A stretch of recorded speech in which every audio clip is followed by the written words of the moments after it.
to today's topic of how to make sure your hair looks good when you're leading worship. That wasn't the right one. Just make sure it's closely shaved. How to build your team after COVID. Is that today's topic? Yeah. Okay. Good. I'm just making sure that I'm remembering what we're talking about. So here's I always try to give some kind of a frame for the conversation, and it can go anywhere. But there's been so many leaders that I've talked to that their team has shifted. You know, people have gone away, have not come back yet, and some will never come back. Which is reflective of the church. You know, I mean, some church members are never going to come back to church. I mean, it's either going to be a really long time, or they'll just, you know, get out of the habit, deprioritize it, get on with their lives, and when they have a crisis, they'll be like, oh, I should probably go to church, you know, and they'll come back or something. I don't know. So that's I think it's a very real scenario that team members have gone away. And for a while, you know, most churches were okay with that. Didn't feel the need for like a team, because you were just doing it, you know, one guy on a piano or guitar. You know, it wasn't like we were trying to recreate the whole thing. You just kind of went through it, and then you started adding people, and you're like, okay, well, you know, who's comfortable with, you know, getting back together and recording or whatever it is that you're doing, or live. And I think we'll get to some practical steps that apply anytime in terms of team building. But I want to start with a kind of step back a little bit perspective on what's going on. I got gnats going on. That's what I got going on. What's going on, bigger picture in the church? What is God doing? And, you know, I was asked by a leader the other day, you know, what do you guys teach when you go into coach teams? And we started talking about what we teach and kind of my frame of reference. And one of the things that I said had to do with, well, your main job as a worship leader, as a worship pastor, is to disciple people in worship. That's your calling, that's your giftedness. So if I'm not discipling others, be it my congregation and my team, especially my team, I'm really missing what my role is. And we've been in this really weird place as a church broadly that it's difficult to find that sometimes. Like we almost always will find the product on Sunday morning. Like that's the thing that, if, you know, pastors will say, if Sunday doesn't happen, then like we're done, like we're sunk. And so Sunday hasn't happened for a while in some places, more than others. But there's been this prioritization on the product and not on the process of discipleship. And we see it, you know, some of the effects of that are people who are serving in these roles, and they don't have any clue for the context for what we're called to. They just see themselves as volunteers, and it's no big deal, and I'm giving back to God, and, you know, I'm just trying to help out or whatever. But it's not this sense of like, I'm being discipled as a worshiper. That's why I'm here serving on this team. And I get to, as I grow and learn, I get to disciple others, because that's what the church does. The church is a disciple-making machine. And because I don't need to get into the different philosophical perspectives of, you know, what's Sunday about? Is Sunday an outreach event, which it is for a lot of churches, especially on the more attractional side of things, or is it just for the church? Is it for the church to be built up? But what? Where are we putting our energy? Where's our focus?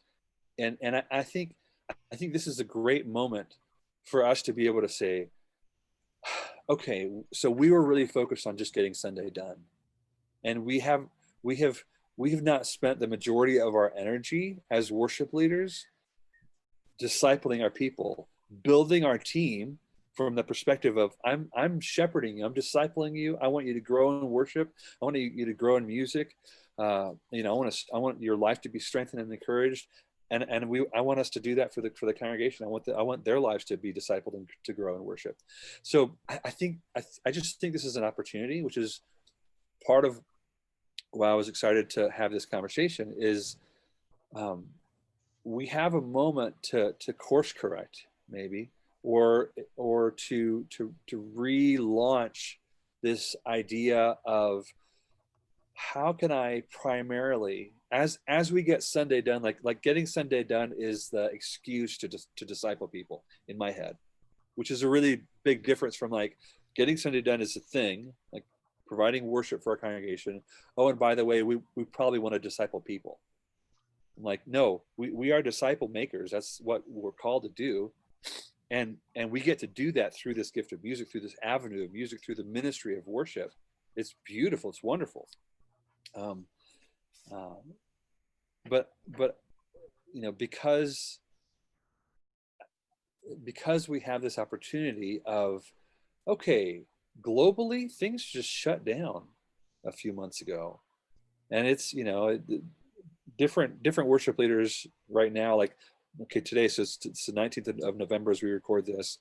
You know, some churches, I was talking to a leader this week, and she said, yeah, we're pretty much back to normal. You know, like we don't mask, we don't social distance. There's an overflow room that we have that we live stream into and it's a mandatory mask room. And we have, you know, 10 to 30 people at most in that room. But for the rest of the church, and it's a large church, you know, probably close to 2,000, that is back to normal. You would never know anything was different. And then there's other churches who are very much not that way. And it's still very bizarre. You know, our church here is, you have to wear masks. They haven't allowed, you know, bands to play yet.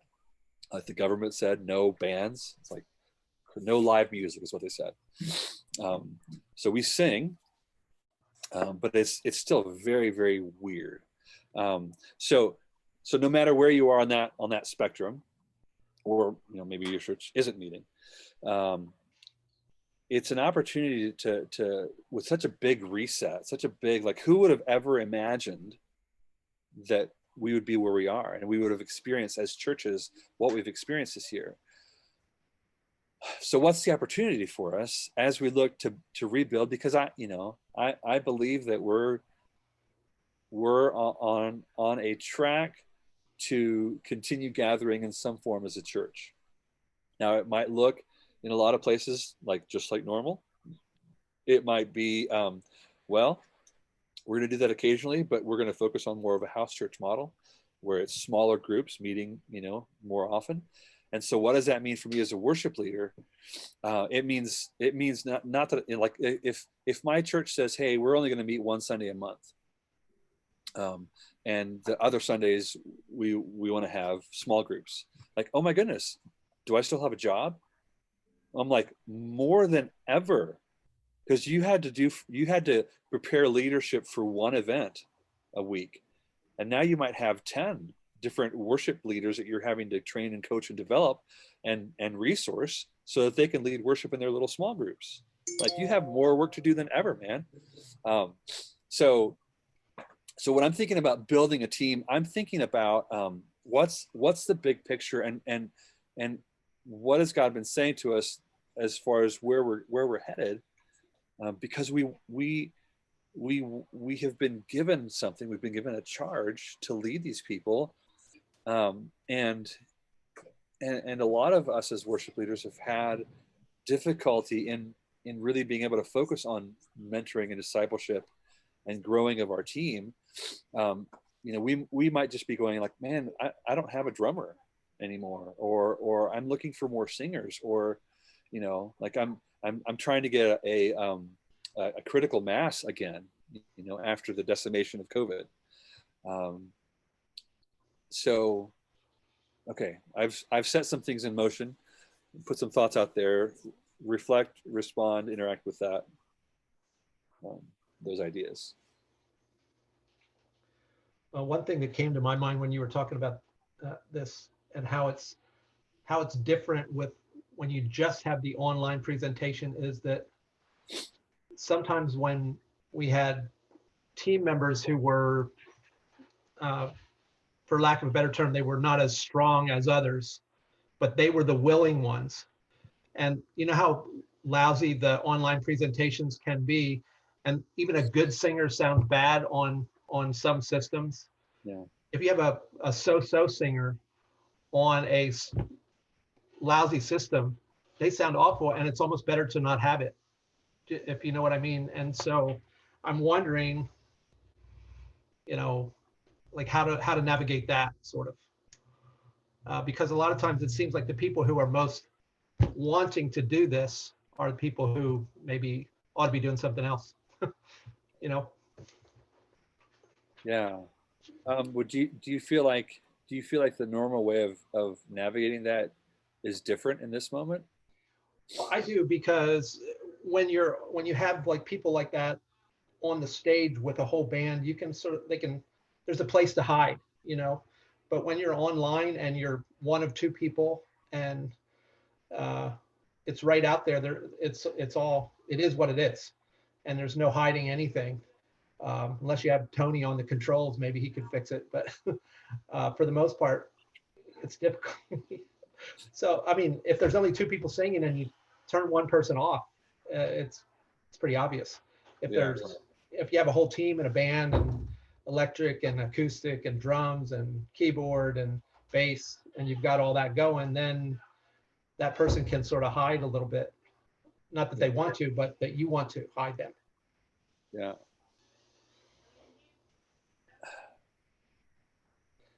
And maybe we're like, maybe I'm putting too much emphasis on how good is the music.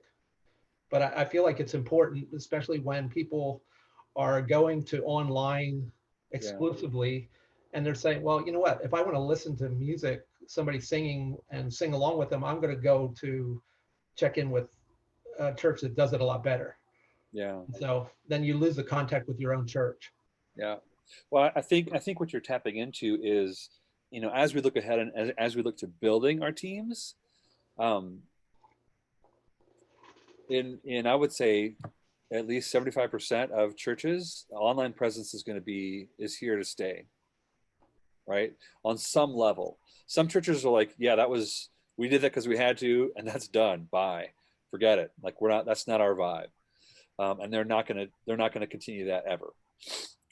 Because that was a strategy, a temporary strategy to get through a crisis. But I think a lot of churches are going to have some level, and maybe half. And I'm just kind of throwing out what the numbers in my brain.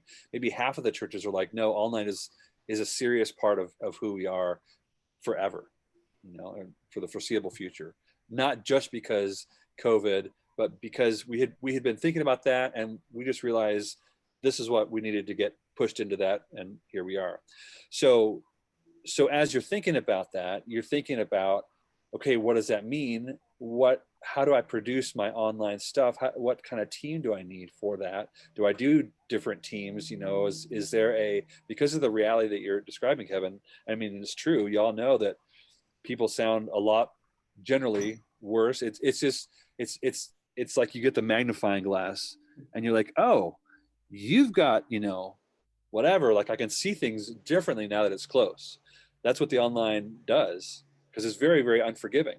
You don't have the acoustics of the room. You don't have the experience in the moment. You're just watching. You can't smell the wood anymore of the pews, or you can't, like all that stuff is just gone.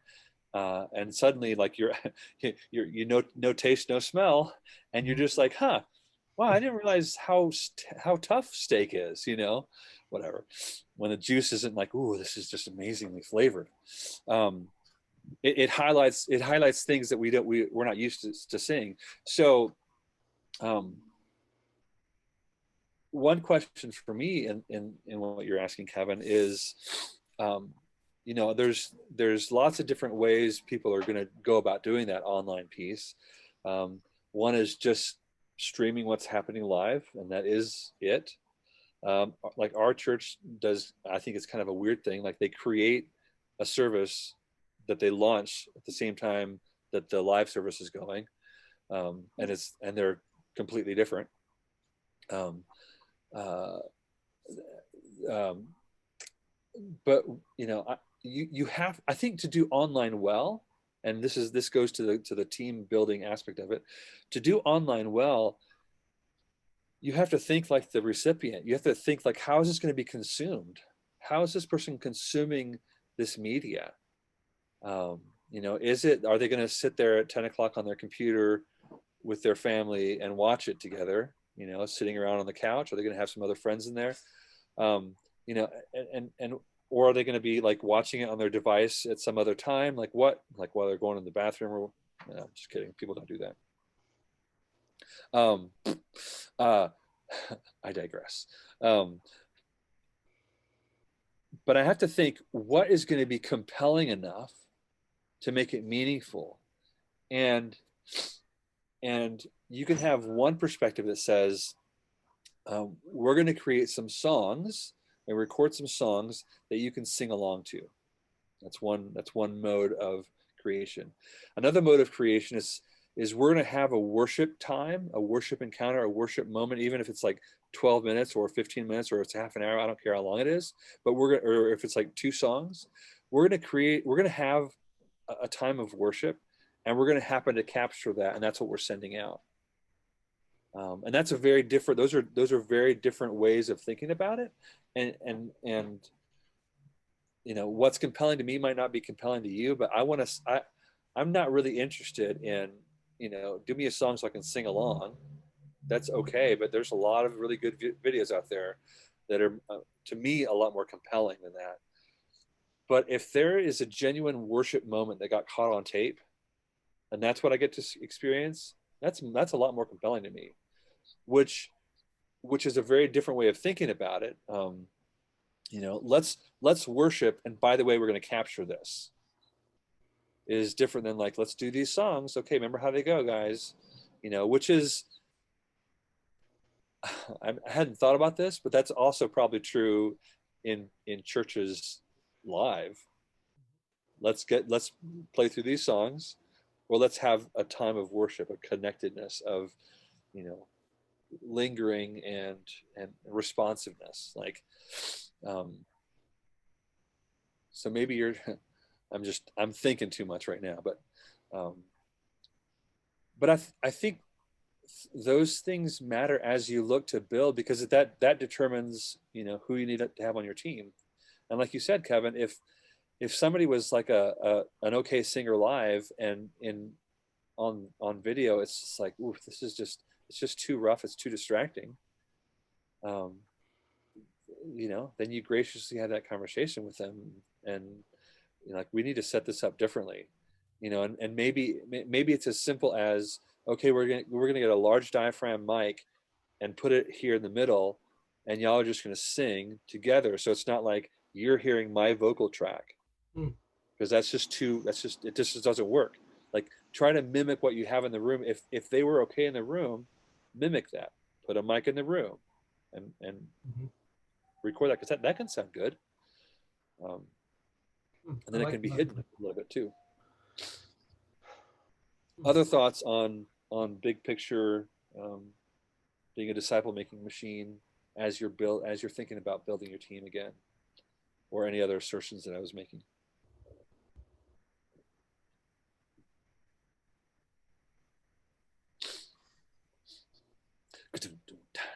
Did you say disciple making machine? He did. I did. Okay. That just caught me funny. Yeah, that's a phrase that I've liked. Like, the church is a disciple making machine.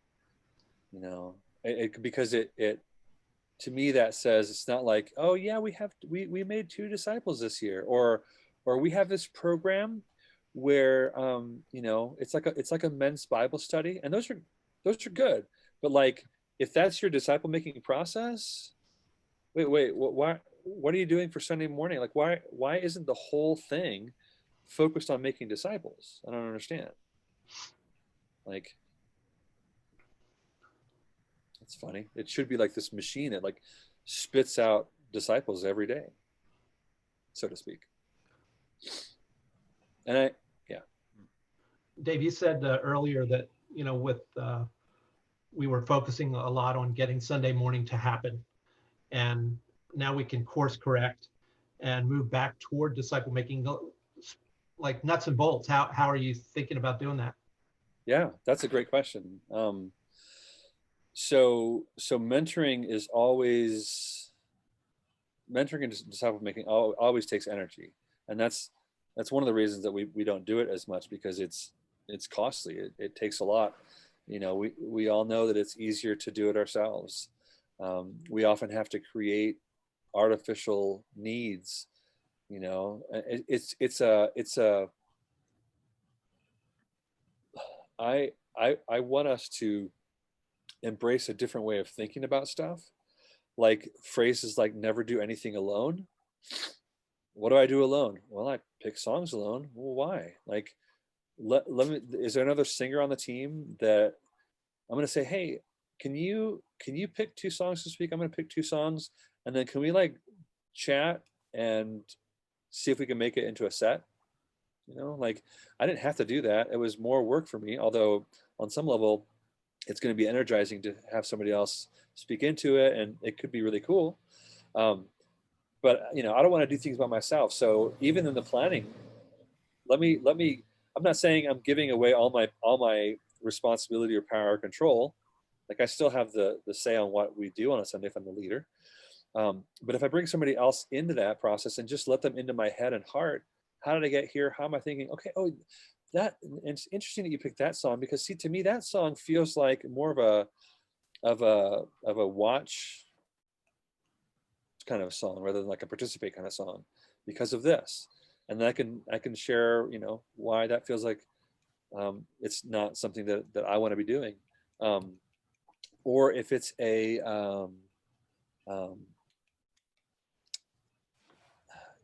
I think about this a lot when I'm rehearsing or leading or arranging. How am I making sure that I have, how am I giving other people some weight? I was going to say spotlight, but that's not the right word. I mean, it is, in some ways you can think about it like I want to give somebody a spotlight. I want to give somebody a solo, so to speak. But what I want them to do is I want somebody else to carry some of this weight in this set, right? I want somebody else to take on some of this responsibility. And that might mean, you're going to sing the verse. Ooh, like a lot of weight that is. But actually, what happens when somebody else is singing a verse, you're not having to carry everything. You can step back a little bit and kind of take in what's going on the team, take in what's going on in the congregation a little bit differently than you are when you're singing everything. And it allows you to lead better, and it allows them to have to bring something different. Like, I'm always looking for excuses to, you have the power thing? Okay. Oh, okay, cool. I'm always looking for excuses to require things of people. Like, it has to be a mindset. It has to be it's almost like a game. How can I make other people carry something? Like, we're doing a team devotional at rehearsal every week. I'm not leading that rehearsal every week. I don't care if I say, hey guys, pick something out of here. Stop it. Pick somebody calling me. Stop. Awesome. Pick something out of here and read it to us, or lead us in it, or ask us a question about it. Like, why would I ever do everything all by myself? And that's a mindset. We have this mindset of like, well, I'm the paid professional, so it's my job to do it. They're paying me to do it. I got to do everything. What? No, you're the chief discipler, not the chief doer. Like, you just get people involved, get people activated, get people doing stuff. Like, I don't feel like it has to be some mentoring program. You don't have to necessarily do like a discipleship course for your worship team. Like, you just do it as you go. Think of the old time, fathers who would take their kids along to work with them at the carpenter shop or in the fields or at the machinist shop, or they were doing these trades, and they would bring their people along with them just so they could learn the trade. Like, that's what you're doing. You've learned the trade, you know how to play these chords, you have a certain feel about you, you understand how the congregational dynamic works, some of these things. Just bring people along and have them do it. I mean, imagine it's like we're a plumber and we take our kid along with us on the job, and no, don't touch that. Just sit there and watch me. No, just sit there, be quiet, and watch me. Like, what? But that's, I'm going to lead all the songs. I'm going to say all the segues. I'm going to pick all the songs. I'm going to, choose all the arrangements. I'm going to schedule all the people. We're going to have a worship team get together, and I'm going to plan the whole thing. I'm going to pick up all the games. I'm going to assign some people to bring some food maybe, but that's about it. Why am I doing all this stuff? That's ridiculous. Like, change my mindset. If I'm doing everything, I'm not discipling others. I'm not giving other people an opportunity to learn and grow and be involved and use their gifts. Like, require a lot from people. I think it's easy. Go ahead, Mindy, please. I like to say, you might have heard this, that TEAM stands for Together Everyone Achieves More. And so, yeah, it is about everyone, not just about the leader of the team. Yeah. And I'm excited because I have a gal that joined our team probably a year ago or more, and I've had her leading songs, and she's really good at, first I started with, if there's a scripture you want to find to go along with that song, have you read that beforehand, and, have just been, mentoring her and helping to train her. And now, every time she leads a song, like, she knows, like, okay, you have the freedom to transition into that how you want. And what she says is just amazing. Like, she's really, really good, and she can pray, and, and I'm going to be away a week from Sunday. And so that's going to be her first Sunday leading the whole service by herself. And so I'm going to be, she has other team members there, of course, to help and lead some songs, but she's going to be having the control of it. So I'm excited about that. And I'm glad that now we stream so I can watch it, and so I'm just, it's really cool to stand back. I remember, like, the first time when, I said, you want to, she's like, I think I want to say, something about blah, blah, blah. And I said, that's fine, go for it. And I remember, like, the first time when she transitioned into a song, without a scripture, just kind of some thoughts that she wanted to share. I was just like a proud mama, just like, oh, she's doing so good, and, it is, it's so important to do that, because, that is our job. Yeah. I'm thinking Kevin is saying, oh yeah, there's no I in team, but there's an I in win. I'm kidding. Enneagram 3, right? Well, I was thinking just before Mindy shared that about team and all that, is that a lot of times when I was a worship director at the church, I felt like, I did feel like, I'm the paid guy, so I should do all the extra stuff. That these other people are just volunteers, which, that's a bad way to look at it. But I did look at it that way for quite a while. And then also, like, I didn't necessarily want other people to help me pick songs because I didn't like what they picked. Or if somebody said, I'd like to end with Open Up the Heavens. And it's like, what? Like, that doesn't seem like an ending song. It seems like an opening song. But, when I unpack it with them and ask them to tell me why they want to do that, okay, then I get it. And so, like, it broadens my perspective, but it's still hard for me to let go of my control, because I like to think that if I do it myself, it's easier because I can just do it. I don't have to consult anyone. It takes less time, and I like it better. so that's something that does not promote discipleship. It just promotes me, I guess, in a way. So I needed to learn that, and probably never did fully grasp it. It's hard Yeah. if for certain types of people, I suppose. But I Well, I do think like the idea of sharing roles, like you're talking about, Mindy. That's good. I think, as worship leaders, we are leaders, and leaders are more of a, dominant personality, and we like to have control. And so I think just naturally that's just who we are. That's how we're made, and how we roll. So it's you have to be intentional Very good. about handing those reins over to other people, for sure. Andy, when you do your worship leading, do you share a lot of leadership? Um, what do you mean by leadership?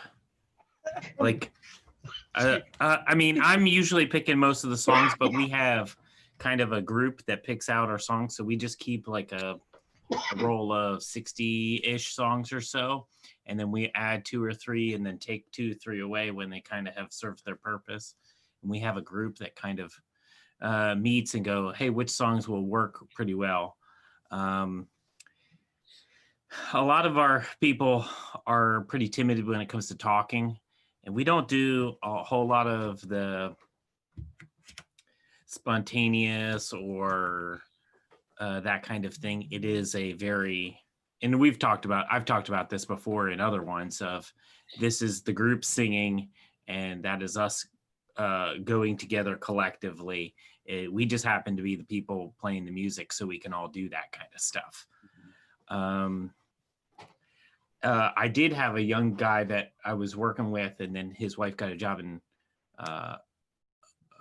Oklahoma, and then he left, and I've been disappointed by that, but it's also cool to see him going off and then taking that and applying that into where he's at now. Musically, and this is another one I've talked about, is when it comes to arrangements and all that stuff, my worst enemy is the band that plays in my head. And when I expect the band in my head to be the band on the stage, that's when things break apart. And so it's always being willing to say, hey, what's a cool drum thing we could do here? Or, oh, you feel like we should slow this down here? That's cool. Yeah, go ahead. And so being willing to listen to thoughts from other people.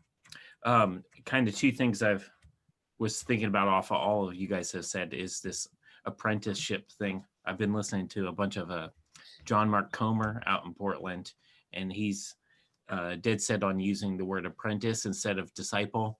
Oh. And that's exactly what you were talking about, Dave, is, just as Paul says, yep, follow me as I follow Jesus. Like, we're just passing the apprenticeship down the line. And we aren't the lead doers. We are the person that's teaching other people to do the things. And I know sometimes I hold on to those reins pretty tightly, but that's, and there's a lot of loaded things in that. The other thing that you guys were talking about was when you get different perspective from different people. That's wonderful too, because just going along with as you were talking about your 5 faders earlier, it's different things hit different people different ways. And you're like, oh, I'm going to say these words and they're going to be perfect. And everybody is going to just be completely in worship. And half the introverts in the room, when I'm super excited, are going, what is this crazy guy doing? And I could be hindering them when I think I'm helping them. So, whether it's using your Enneagram, I've heard, I forget who that was talking about, like when you preach and use the Enneagram, or maybe you even do it with the music as well, is think about all the different personality types and what's going to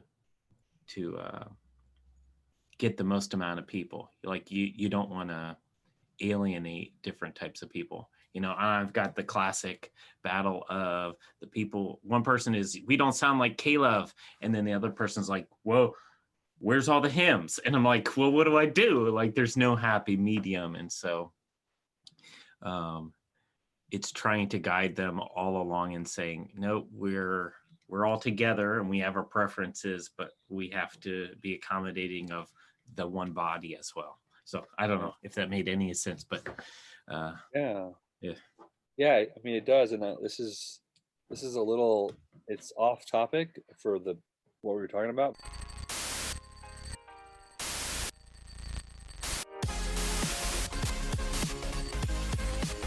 But it's on topic for what you were saying. And for Kevin, I was ready to call you a song Nazi, because you always like, that is just, man, it's like I've heard a lot of energy over the years from you about songs and song choices. And you guys can push back on this, but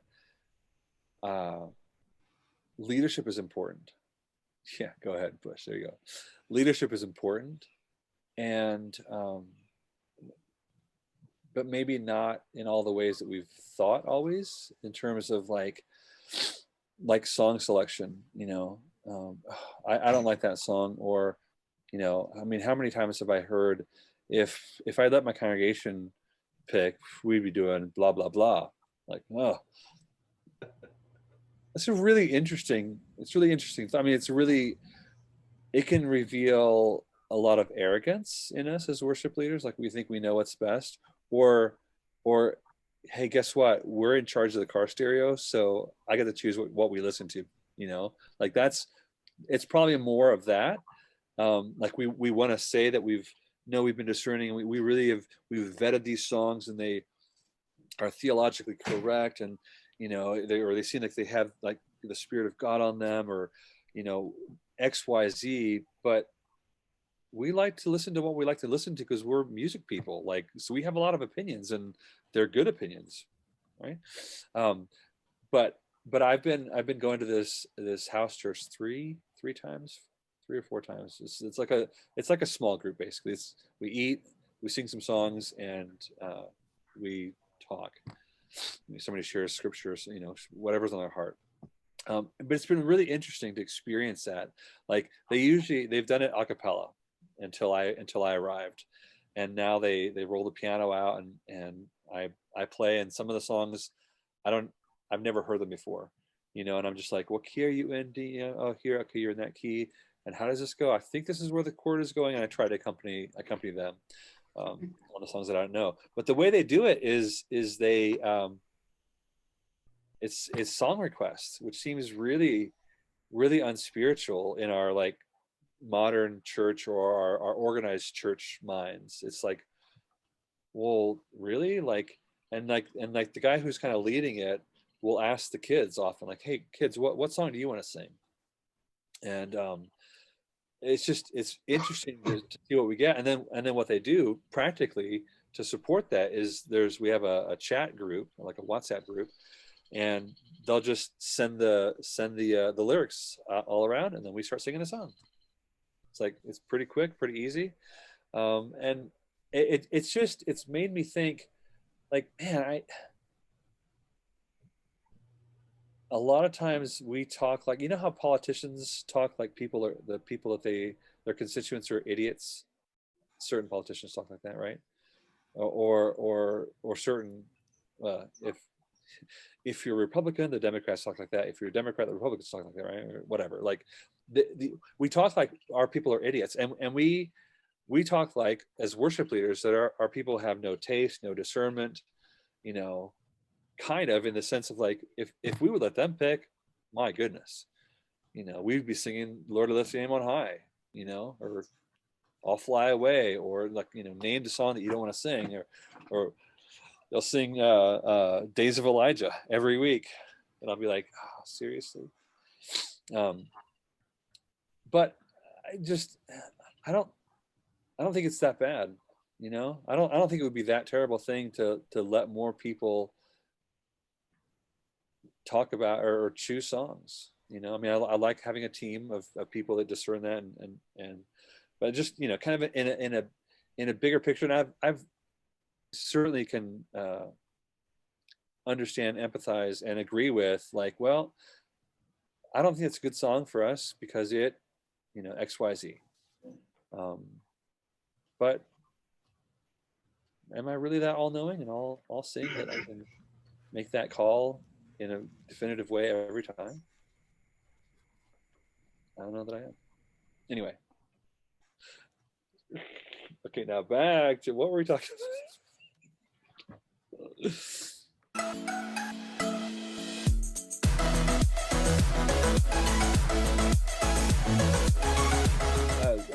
Those of you who are leading, have you experienced your team shrink? Are you concerned about the future? Are you, yeah. Or is it just like another day with a few more wrinkles and we're always looking for more people? Like what does it feel like right now? Oh, we're always looking for more people. That's always the case. And we've only lost one person for sure. I'm running through the thing. I've got one. Well, yeah, I've battled with one guy because he works on Sundays and is a police officer, and that's always been a battle. But another person is in the medical, and they've gone, yeah, I'm out. And then I've got a few people that are a little hesitant, but they're still participating. But yeah, we're always looking. I think as a whole, this hasn't caused too much of an issue because we're also a relatively small congregation, or we're COVID numbers, we're about 100 between two services. So we're not gigantic. I always want more singers, but that's kind of our collective thing is we always want to have multiple singers up front representing.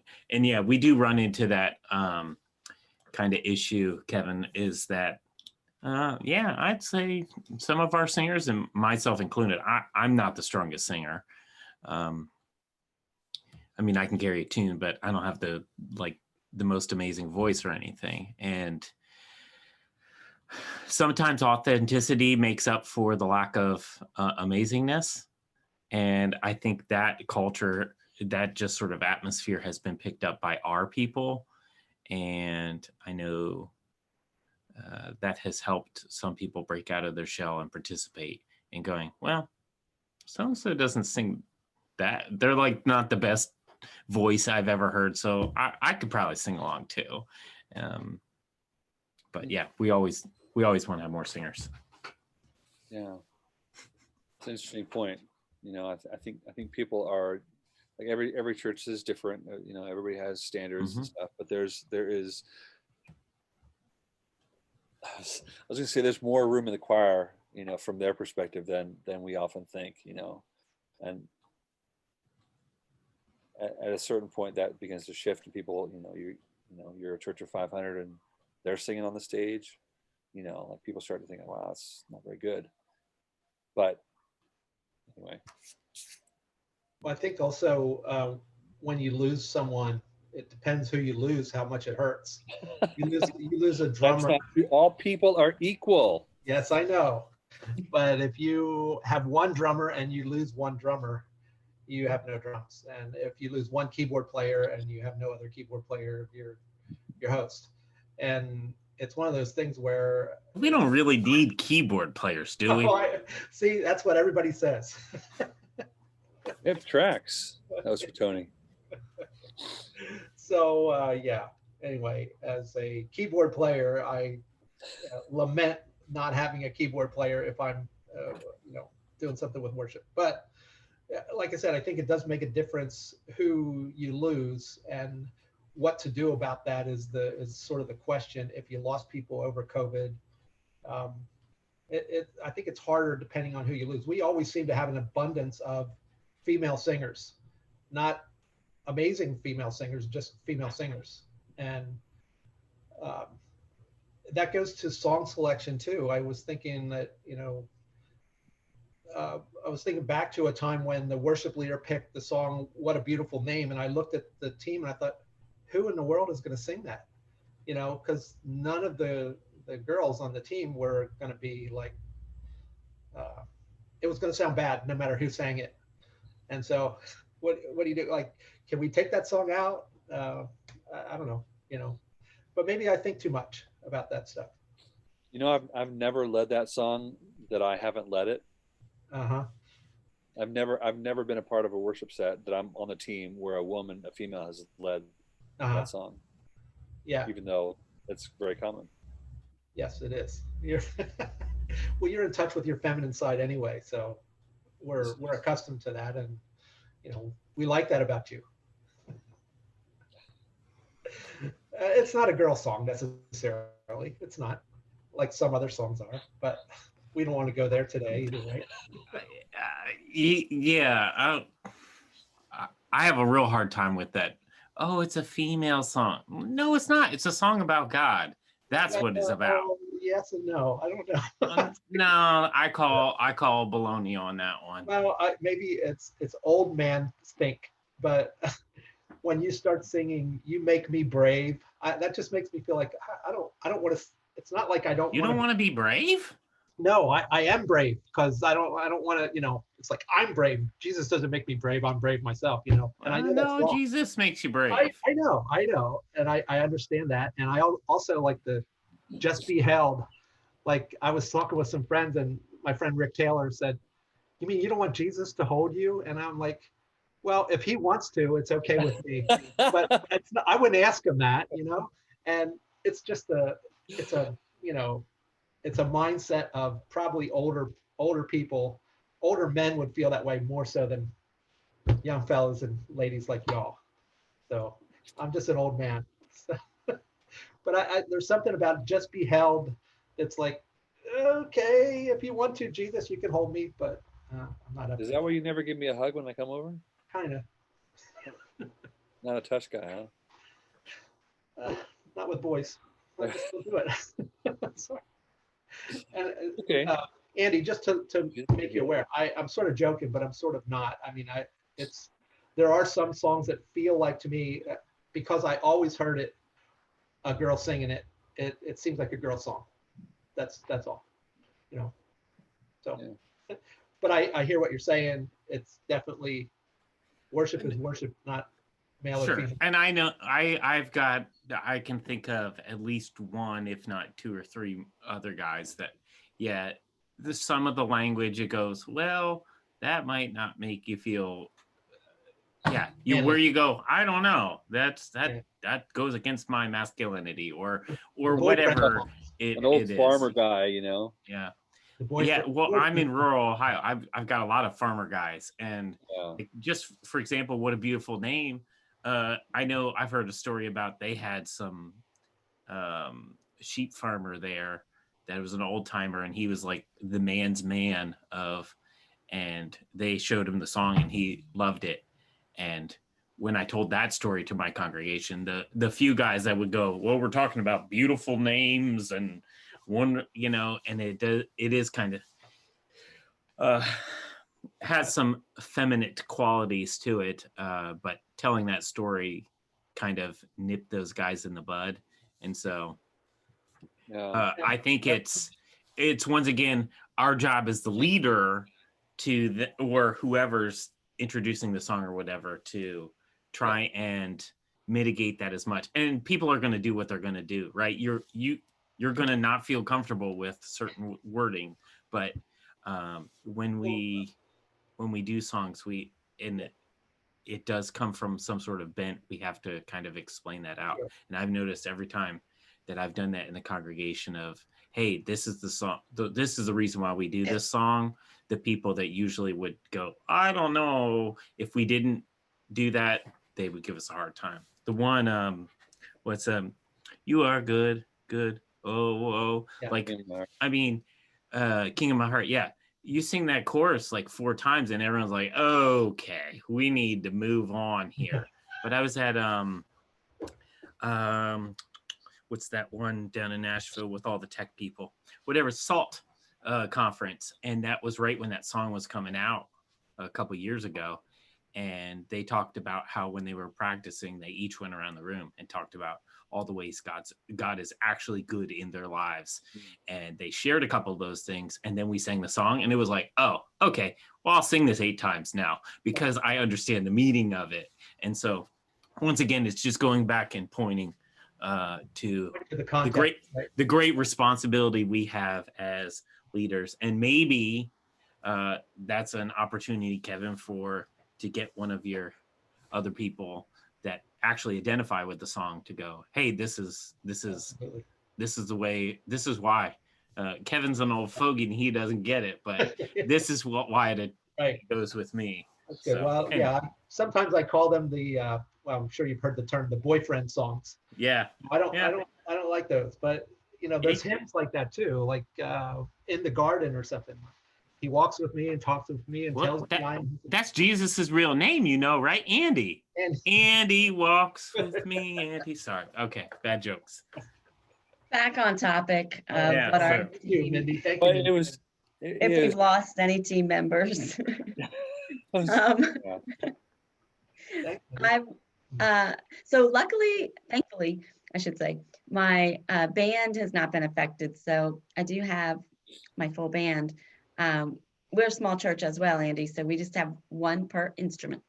But vocalist, yes, I would switch out vocalist. And so I've lost 2 female vocalists. And so I only have the one that is going to be leading for me a week from Sunday. And so when I have her lead songs, I can sing harmony as well. So I just really work on the harmony on those songs that she leads. So we still do have some harmony. And then I lost an audiovisual person. So that was rough. But we have another gal that trained, and so she's filling in. So yeah, we currently have one per every position, and so we're all there, or if someone's gone, then we just miss that instrument or that voice or that whatever. So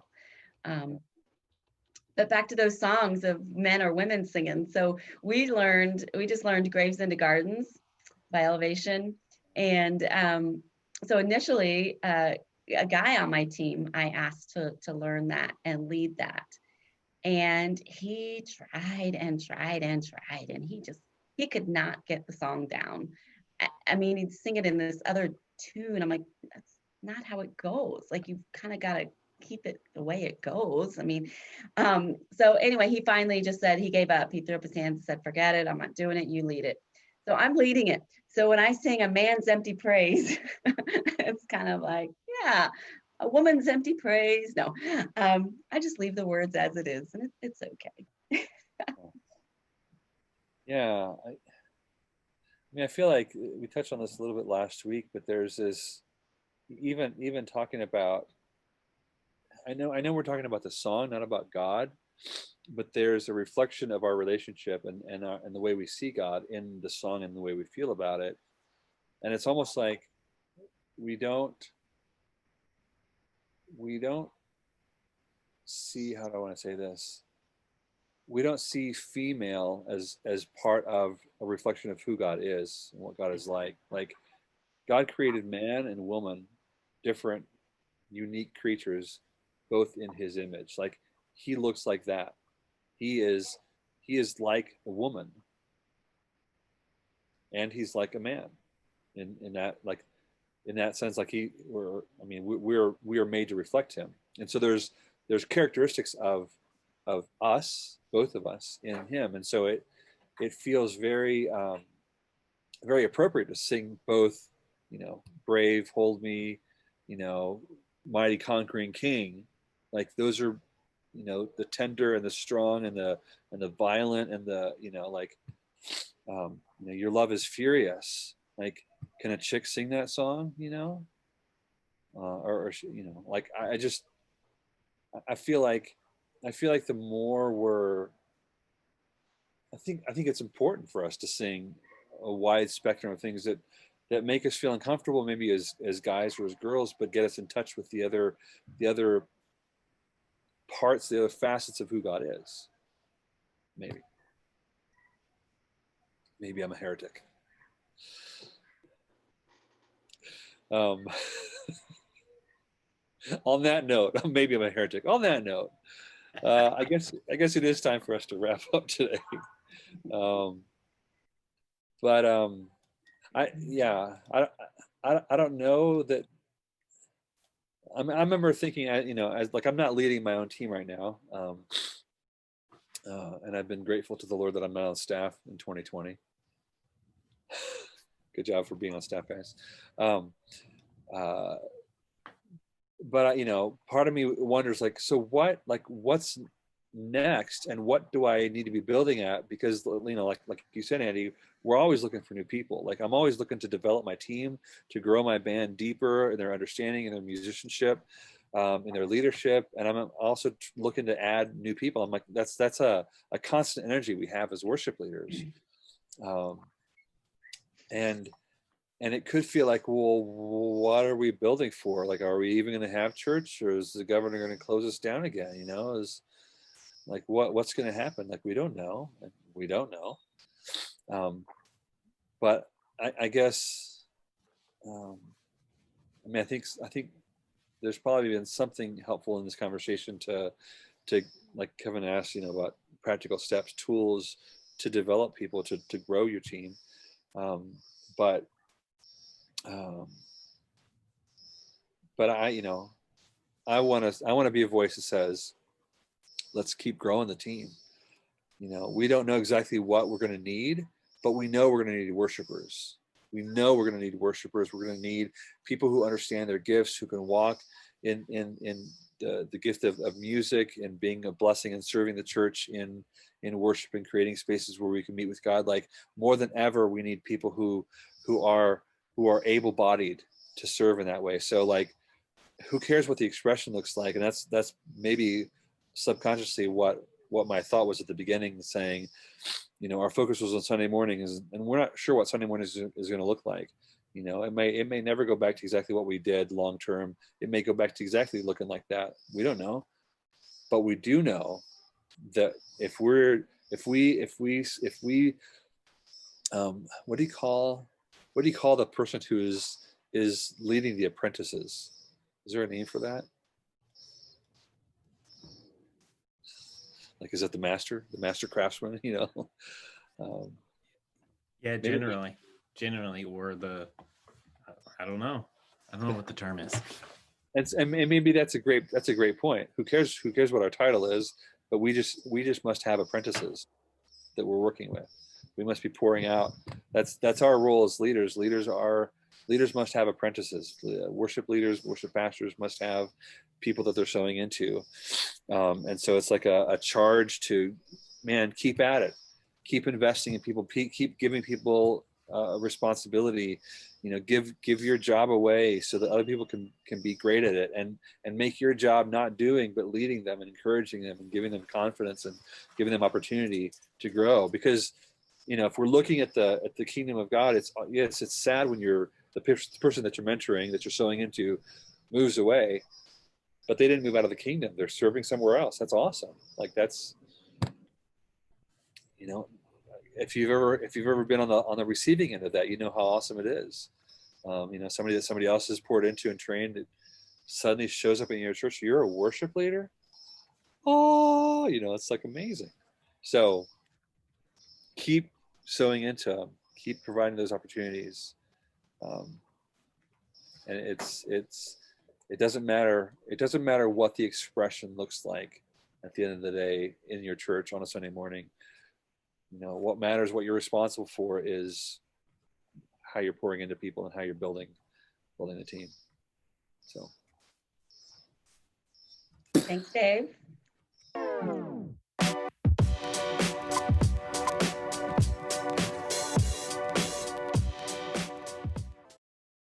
I'm on catch up now because I've been out the last 14 days. Oh, so quarantine. Yeah, yep. I had it. So tell us about that. How was it? How did it affect you? I think I had a pretty mild case. It was just body aches, headaches, and some sinus issues. The other weird one was I had no smell and no taste, and that's still lingering. Our office manager, she had it first, and it took her over a month before she could start tasting things again.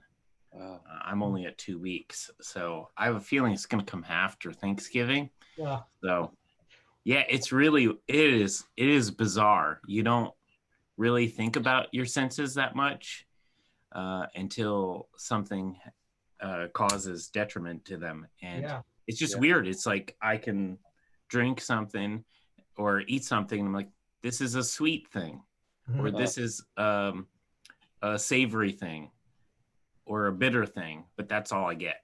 It's basically those three kind of categories of food. You do have sweet or no, nothing at all? Yes. Yeah. I got sweet, I got salty, and I can tell if something is like bitter or sour, but it's not. It has like its own flavor, but it's not bitter or sour. Like I could drink a shot of lemon juice and I go, that's sour. Yeah, that's it. But no nuance to the taste, huh? Oh no. It's salt, sweet, or Okay. this other flavor. Yeah. That's it. A friend of mine here in Houston got it in April, and she lost her smell and taste, and she still has not gotten it back. She ended up burning the corners of her mouth because she started putting hot sauce on everything so that she could taste something. She had no taste. She didn't even have what you have, those three categories or whatever. Yeah. And she actually said that she actually had literal burns on her mouth from putting hot sauce on everything in sight so she could taste something.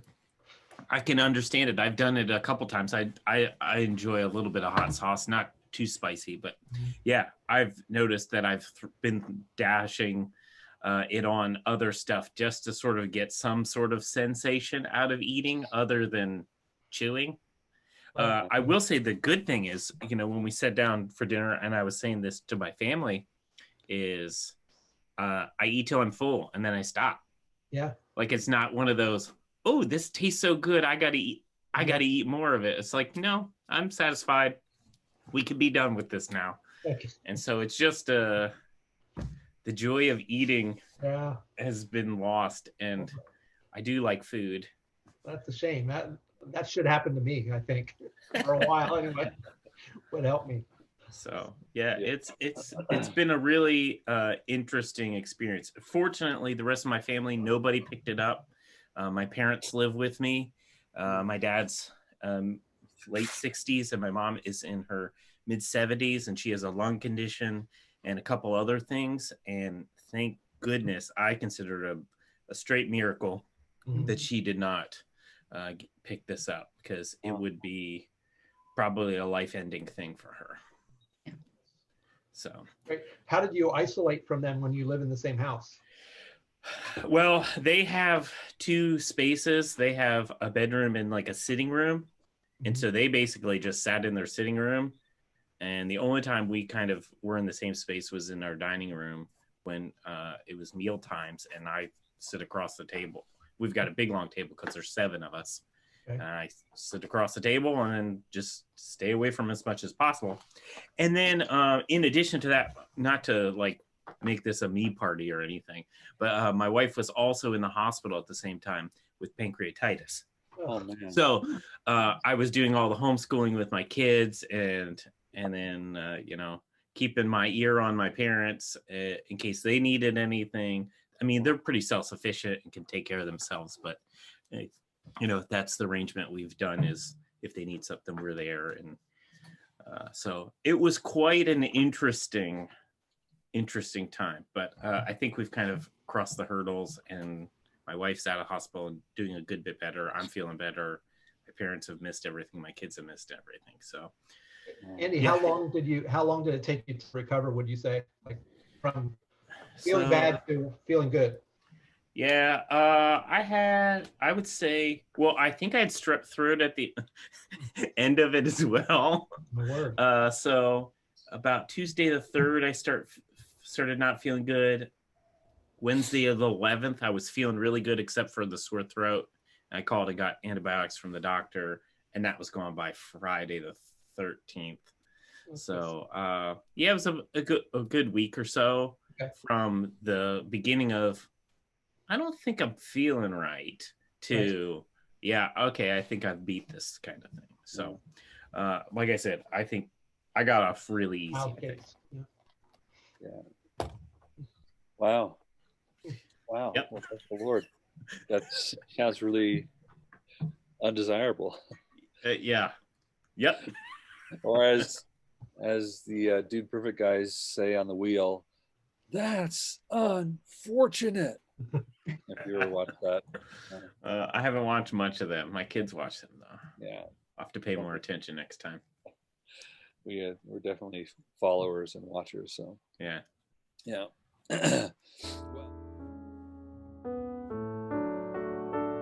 Well, one of the things on your to-do list, on your other duties as assigned, is to Sure. give your teams Christmas presents, right? Okay. So you have your Christmas presents right here, right There we here. go. Buy a box of these and give them to your team. Oh, that's such a great idea, Dave. See, it was actually Kevin's idea last week. I love it. So give him a Yeah. little bit of love. Oh. So Mhm. you know where to go? I see it on your emails. Okay, yeah. Right. It's $12.95 on Amazon right now, kids. It is. Get them while they're hot. When did you start doing the fertilizer, and how long has that been? Yeah, June of 2009. Dang. Yeah, That's a long time ago. yeah. So, and it was, I started off calling it the weekly fertilizer, and the coach, I had a business coach at the beginning, and he was like, "You can't keep up with that, man. You'll never do that. Like, forget that." So I changed it to worship fertilizer and started doing it about once a month, and that's what I did for the first, I don't know, until like 2017 maybe. And then I was like, you know what? I'm going to put one of these out every week. I'm just going to do it. And I put it in my calendar, you know, and the minute that I put ride a fertilizer in a coffee shop in my calendar on Tuesdays from like, 8 to noon, it started happening. And I've not missed a week since I started doing that. So the first several years, it was like a dozen or so a year. Now it's 52. So we're up to 261 was today or yesterday's. So a while. So when I went back and I obviously you grow as a writer over the years. And so like I went through and redid them all like one by one. So hopefully the next. How many are in there? It's the first 100. 100. Okay. Okay. Yep. Backwards. No, that's right. We can see it. No, it's right. So weird. Wait. So the first 100 from when you started in 2009. Yeah. So now we have to wait for the sequel. Yeah. Right. I mean, I Smart. Well, I haven't started editing the second 100 yet, but the Five Faders book is next in the pipeline. So, ooh, that'll be good. Yeah, I would like to have that by the time in January, because I'm doing Atoma at Homa, the webinar that they're doing for the Atoma conference in January, and I'm going to do it on the Five Faders. So it'd be nice to have it done by then. What are you saying? The Five Faders? Five Faders? Are you familiar with that? No. It's all right. It's a personality motivation typing system that we created. Okay. And it basically says that every worship leader and team member is motivated by one of 5 things: artist, shepherd, priest, educator, or producer.